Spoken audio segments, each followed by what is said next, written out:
नमस्कार दोस्तों, वीडियो पूरा देखिएगा, काफ़ी लाभदायक वीडियो है। अच्छा लगे तो लाइक, शेयर, कमेंट और सब्सक्राइब ज़रूर करें। जंघा शक्ति विकासक क्रिया की 3 टेक्निक का अभ्यास करेंगे। पहली टेक्निक में श्वासों को भरेंगे और जंप करेंगे, दोनों हाथ ऊपर, पैर बाहर की तरफ, एक्सेल करेंगे, वापस आ जाएंगे, दोनों पैर मिला के, दोनों हाथ साइड में। इसका अभ्यास आप 20 बार, 25 बार या 25-25-25 के 3 सेट करें, या फिर अपनी आवश्यकता, शक्ति और सामर्थ्य के हिसाब से करेंगे। दूसरी टेक्निक में सीधे खड़े हो जाएंगे, दोनों हाथों को शोल्डर के समानांतर सीधा करेंगे और फिर श्वासों को भरेंगे और धीरे धीरे थाइस में बैठेंगे और एक्सेल करते हुए वापस आ जाएंगे। इसका अभ्यास भी आप 4 बार, 5 बार, 10 बार या जितना आप कर सकते हैं उतना करेंगे। जंघाओं का या थाइस का एक्स्ट्रा फैट कम होगा, फेमर बोन की बोन डेंसिटी बढ़ेगी और पैर मजबूत होंगे। तीसरी टेक्निक में सीधे खड़े हो जाएंगे, दोनों पैर मिले हुए, श्वासों को भरेंगे और दोनों हाथ साइड में सीधे और घुटनों को मोड़ेंगे और चेयर की तरह बैठ जाएंगे और एक्सेल करते हुए वापस आ जाएंगे। इसका अभ्यास भी आप 4 बार, 5 बार करिए और कुछ देर इसी पोजीशन में होल्ड करके रखेंगे और फिर धीरे धीरे वापस आ जाएंगे। अगला अभ्यास जानु शक्ति विकासक क्रिया का करेंगे। सीधे खड़े हो जाएंगे, दोनों हाथ कमर में, श्वासों को भरेंगे और एक पैर को पीछे की तरफ बटक में हील को लगाएंगे और श्वासों को छोड़ते हुए उसी पैर को आगे की तरफ किक करेंगे जैसे फुटबॉल को मारते हैं। ऐसे ही दूसरी पैर से करेंगे। इसका अभ्यास भी आप 10 बार, 15 बार या जितना आप कर सकते हैं उतना करेंगे। इसका अभ्यास करने से घुटनों के जॉइंट्स लुब्रिकेट होंगे, लचीले होंगे, आपके पैरों की स्टिफनेस दूर हो जाएगी और आपके पैर मजबूत बनेंगे। जिन्हें अर्थराइटिस की समस्या है उनके लिए यह अभ्यास काफ़ी फ़ायदेमंद है। अगला अभ्यास हम नी रोटेशन करेंगे, घुटनों को घुमाएंगे, घुटनों को बेंड करेंगे और घुटनों को घुमाएंगे 10 बार, 15 बार जितना आप कर सकते हैं, फिर रिवर्स करेंगे। इसका अभ्यास करने से घुटने मजबूत होंगे, घुटनों के जॉइंट्स लुब्रिकेट होंगे, घुटनों का दर्द दूर हो जाएगा। जिन्हें अर्थराइटिस की समस्या है वह इसका अभ्यास अवश्य करें और बहुत आराम से आपको इसका अभ्यास करना है। अगला अभ्यास गुल्फपाद पृष्ठपाद ताला शक्ति विकासक क्रिया का करेंगे। सीधे खड़े हो जाएंगे, दोनों हाथ बगल में, पहले एक पैर आगे करेंगे, ज़मीन से 9 इंच ऊपर ले जाएंगे और उस फुट को आपको क्लॉकवाइज घुमाना है 10 बार, 15 बार, फिर उसको एंटी क्लॉकवाइज घुमाना है। इसका अभ्यास आपको दोनों पैरों से एक एक करके करना है। अगला अभ्यास वृक्षासन का करेंगे। एक पैर को दूसरे थाइस के इनर साइड में मूलाधार के पास लगाएंगे और दोनों हाथों को श्वासों को भरते हुए ऊपर ले जाएंगे नमस्कार मुद्रा में और फिर एक्सेल करते हुए वापस ले आएंगे। ऐसे ही आपको दूसरी तरफ से भी करना है। थोड़ी देर इसी पोस्चर में होल्ड करके रखना है, फिर धीरे धीरे वापस आ जाना है। अगला अभ्यास गरुड़ासन का करेंगे।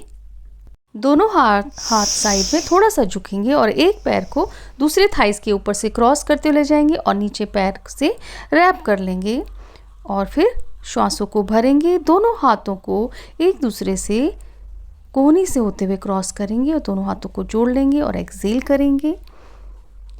थोड़ी देर इसी पोस्चर में रहेंगे, फिर धीरे धीरे वापस आ जाएंगे। ऐसे ही हमें दूसरे पैर से भी अभ्यास करना है। इसके अभ्यास करने से पैर, थाइस या जंघाएं मजबूत होते हैं और कोई भी आपको दर्द एंकल्स में, टोज़ में, शोल्डर्स में, आर्म्स में होता है वह ठीक हो जाता है और यूरिनरी डिजीज़ में भी आराम मिलता है। जिन्हें प्रोस्टेट की प्रॉब्लम होती है उन्हें इसका अभ्यास करने की सलाह दी जाती है। पैरों को, जंघाओं को मजबूती मिलती है।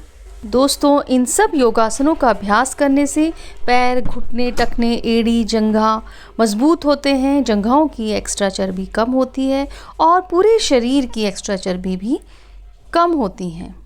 नियमित रूप से आप इन योगासनों का अभ्यास अवश्य करिए। योग के साथ साथ दोस्तों अपनी आहारचर्या और दिनचर्या का भी ध्यान रखें, तभी आपको पूर्ण रूप से फ़ायदा मिलेगा।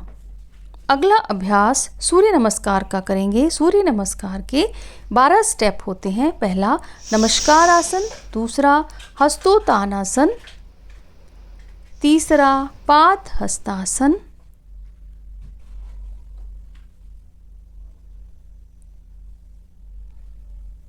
चौथा वाम अश्वसंचालासना, पांचवा पर्वतासन, छठा अष्टांग नमस्कार आसन, सातवां भुजंग आसन, आठवां पर्वत आसन, नवा दक्षिण अश्वसंचालासना, 10वां पाद हस्तासन, 11वां हस्तोत्थानासन, 12वां नमस्कार आसन। सूर्य नमस्कार का अभ्यास 12 से 14 से 15 तक करिए, फिर आप इसका अभ्यास और भी बढ़ा सकते हैं। सूर्य नमस्कार के हर एक अभ्यास को पूरक, कुंभक और रेचक के साथ करेंगे तभी फायदा होगा। पूरक का मतलब होता है इनहेलेशन, श्वासों को भरना, कुंभक श्वासों को रोकना और रेचक श्वासों को छोड़ना, एक्सेल करना। सूर्य नमस्कार का अभ्यास करने से शरीर के सारे ऑर्गन्स स्वस्थ और मजबूत रहते हैं। शरीर की एक्स्ट्रा चर्बी, पूरे शरीर का एक्स्ट्रा फैट, एक्स्ट्रा चर्बी कम होती है, मोटापा कम होता है और पेट, intestine, pancreas, heart, lungs healthy रहते हैं। स्पाइन फ्लेक्सिबल और मजबूत रहती है। पूरे शरीर का ब्लड सर्कुलेशन अच्छा होता है। ब्लड में जो इम्प्योरिटीज़ होती है वह दूर होती है, रिमूव होती है और स्किन डिजीज़ ठीक होती है। त्वचा सुंदर और स्वस्थ रहती है। सुबह सुबह की धूप में आप सूर्य नमस्कार का अभ्यास करिए, इससे आप फ्रेश और एनर्जेटिक बने रहेंगे पूरे दिन। दोस्तों, सूर्य नमस्कार का अभ्यास आप नियमित रूप से रोज़ सुबह सूर्य के रोशनी में ज़रूर करें। आपको इसके अनगिनत लाभ मिलेंगे और आपको कई फ़ायदे मिलेंगे। नमस्कार आसन में नॉर्मल ब्रीदिंग, हस्तोत्थानासन में इनहेल करना है और पाद हस्तासन में एक्सेल करना है। वाम अश्वसंचालासना इनहेल,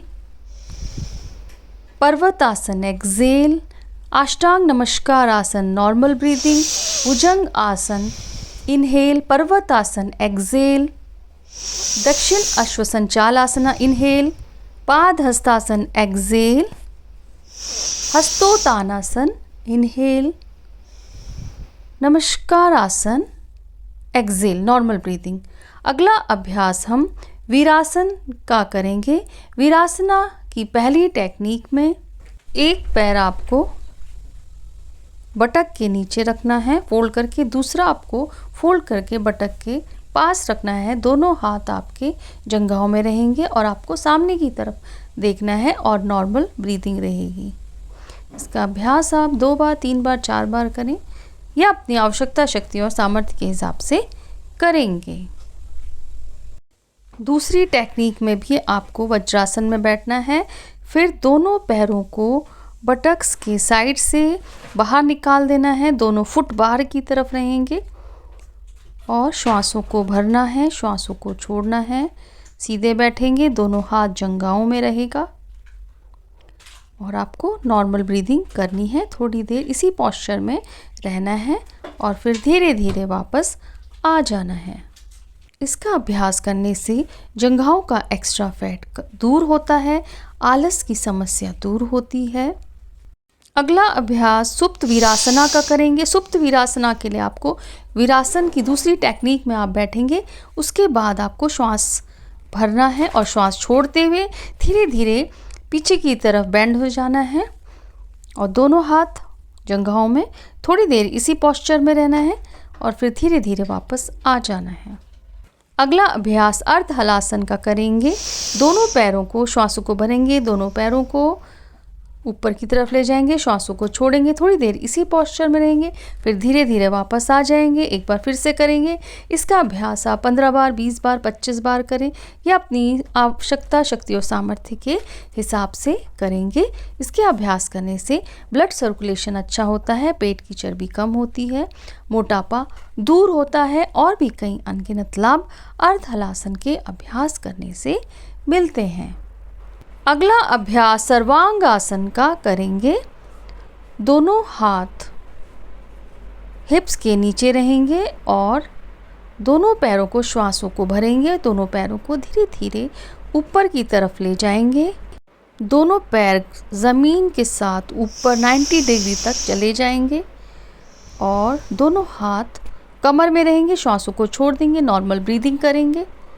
थोड़ी देर इसी पोस्चर में रहना है और फिर धीरे धीरे वापस आ जाना है। इसका अभ्यास आप 3 बार, 5 बार करें या अपनी सामर्थ्य के हिसाब से करेंगे। इसका अभ्यास करने से मोटापा कम होता है, पूरे शरीर का ब्लड सर्कुलेशन अच्छा होता है, प्री मैच्योर सफ़ेद बाल नहीं होते हैं और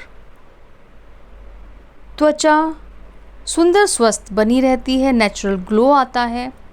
अगला अभ्यास हम हलासन का करेंगे।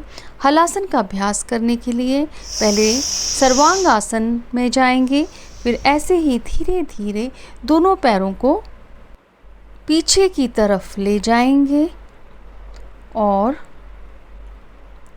टोस को ज़मीन में लगाने की कोशिश करेंगे या जितना आप ले जा सकते हैं उतना करेंगे। ज़बरदस्ती आपको कोई भी अभ्यास नहीं करना है और धीरे धीरे इसी पोस्चर में आपको रहना है। एक्सेल करेंगे, नॉर्मल ब्रीदिंग रहेगी और फिर धीरे धीरे वापस आ जाएंगे। जिन्हें बहुत ज़्यादा हाई बीपी, माइग्रेन की समस्या है वह इसका अभ्यास ना करें। इसका अभ्यास करने से भी मोटापा दूर होता है, स्पाइन फ्लेक्सिबल होती है, डाइजेस्टिव और सर्कुलेटरी सिस्टम अच्छा होता है और थाइस में जो एक्स्ट्रा फैट होता है वह भी दूर होता है, ख़त्म हो जाता है और भी कई अनगिनत लाभ मिलते हैं।